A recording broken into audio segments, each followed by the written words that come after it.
આ બધું બોલતા જ અચાનક વિકરાળ સ્વરૂપ ધારણ કર્યું અને બધાય ડરી ગયા. ભગતને તો ખબર જ હતી અને એને માતાજીની કૃપા પણ હતી, એટલે એને તો પહેલાથી અગાઉથી બધું જાણવામાં આવી ગયું હતું. પછી ભગતે કીધું કે તું શું કારણે આવીશું, શું લેવા આવ્યું છે? ત્યારે તે છોકરીએ કીધું કે બસ આ છોકરી મને ગમે છે, એટલા માટે હું આની સાથે રહેવા માટે, મને આની સાથે રહેવાથી મને સારું સારું ખાવા પીવા જડે છે, એટલે હું આ છોકરી સાથે રહું છું. પછી ભગતે કીધું કે તું આ છોકરીને મુક્ત કરી દે, એને એનું જીવન જીવવા દે અને તું નીકળી જા. તો પ્રેતાત્મા એમ તો માને નહીં, અને પછી ભગત બાપાએ ફોર્સ કર્યો અને કીધું કે તારે નીકળવું જ પડશે.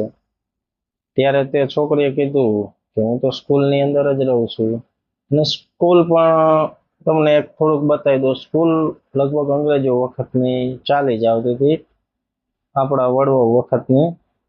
અને હકીકતમાં એવું હતું કે એ મોહિની નામની છોકરી જ્યારે સ્કૂલ બનતી હશે ત્યારે તે છોકરી તે જગ્યા પર કામ કરતી, અને કામ કરતા કરતા તેને અચાનક કંઈક બિલ્ડિંગ હજી અડધી બની હતી ને પડવાથી એનું મોત થઈ ગયું, એટલે એની પ્રેતાત્મા ભટકતી હતી. પણ એ પછી આખો ખુલાસો કર્યો એ પ્રેતાત્માએ જેના શરીરમાં આવી હતી એ રીતે. ત્યાં સુધી તો કોઈ હતું જ નહીં, અસંખ્ય લોકો ત્યાં ભણી આગળ નીકળી ગયા હતા, ને વર્ષે કેટલાય છોકરાએ તે સ્કૂલની અંદર અભ્યાસ કરી અને તે બીજી સ્કૂલની અંદર જતા. પણ તકલીફ એવી હતી કે આ છોકરીની તકલીફ તો લગભગ બાળકોને થતી, પણ કોઈ ધ્યાન દીધું નહીં. ને છેલ્લે મોના નામની છોકરીને એને ટાર્ગેટ બનાવી લીધો, કેમ કે બહુ સુંદર દેખાવડી છોકરી હતી એટલા માટે.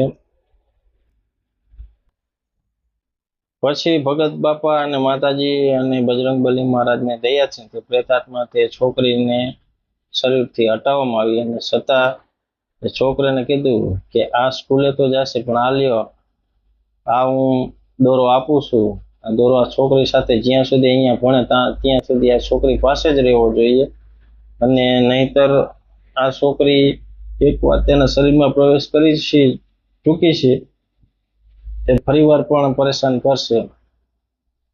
પછી તે મોહિની નામની છોકરીને કીધું કે બેટા, હવે તું આ છોકરીને છોડી દે, તું જે તારે જોઈએ એ માગી લે, હું તને અપાવીશ. પછી છોકરી પણ પ્રેમથી સ્વભાવથી પૂછેલું એટલે માની ગઈ અને કીધું કે હું છોડી દઈશ, હવે હું કોઈ દી કોઈને પરેશાન નહીં કરું, પણ મને આટલી થોડી શણગારની વસ્તુ, મીઠાઈઓ અને મને ખાવાની વસ્તુ આપશો એટલે હું જતી રહીશ. પછી ભગત બાપાએ તેને બધી વસ્તુ કીધું કે જાઓ, આટલી વસ્તુ હાજર કરી દો, આ છોકરીને આપી દો. પછી જે છોકરીના શરીરમાં આવી હતી એના હાથમાં આપી દીધું, અને પછી તે છોકરી હાથમાં લઈ અને એટલી ઝડપથી ઊભી થઈ અને દોડવા જ લાગી.